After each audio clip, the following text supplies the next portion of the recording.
Today I am starting a new set of videos. These videos will cover how I have evolved a method for sleeping in my car now that I've been living in my Prius for 161 days.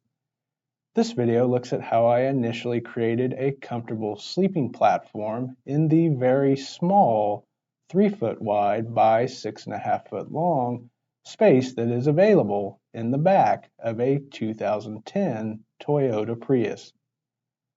This is part of a larger 70-part how-to video series that I am posting about lessons that I have learned while living in a car. You can find a list of videos that I have posted so far in order through the playlists linked in the description below.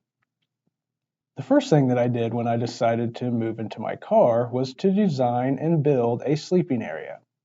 In fact, that is the subject of the first video that I posted on this YouTube channel. When designing my sleeping area, I had several goals that I wanted to achieve. First, I wanted to keep things simple. I didn't want to build an elaborate sleeping platform. In fact, my second goal was to find creative ways to use only the items already present in my car, so I didn't have to spend any money on materials. My third and final goal was to create a completely flat sleeping area that only took up half of the area in the back of my car. I needed the other half for my refrigerator and for storage.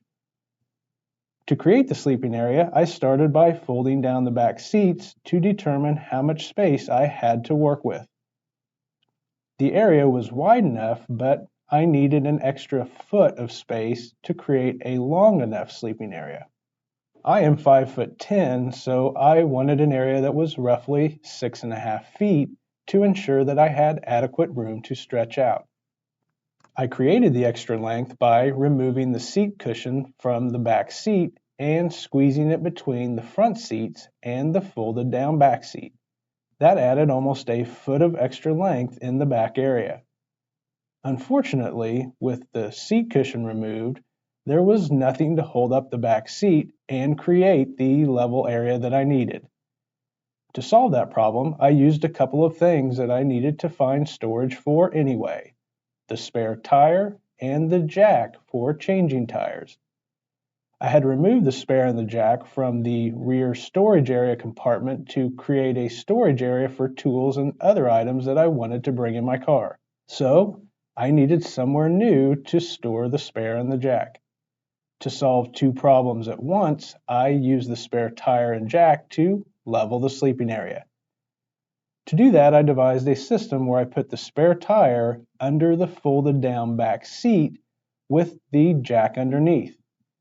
Then I could adjust the jack to raise the spare tire up or lower it down to level the area. The solution worked perfectly. With the seat cushion creating the extra length and the tire and jack system creating the flat area, all I had left was to create a bedding system that would be comfortable. I would be taking on a lot of psychologically and physically uncomfortable changes, giving away everything that I owned, moving into my car, and moving to a new place. So I at least wanted comfortable bedding, which hopefully would give me the simple pleasure of a good night's sleep. Well, that is how I created the initial sleeping platform in the back of my car. In my next video, I will go over the bedding that I used to create a comfortable sleeping area. By the way, if you want to watch a longer and more detailed 15-minute video on how I created the initial sleeping platform that I outlined in this video, then check out the first video that I posted on this channel. That video can be found in the playlist for all of my videos, which is linked in the description below.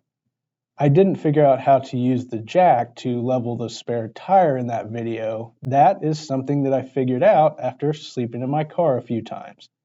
The jack is first mentioned in an update that I did on my car in the video on day 42 of living in my car, which is also day 11 of my cross-country trip. I hope that you found this video helpful or at least interesting. Don't forget to subscribe to see my future videos, and please feel free to leave any questions or feedback in the comments section below. And as always, thank you for taking the time to watch this video.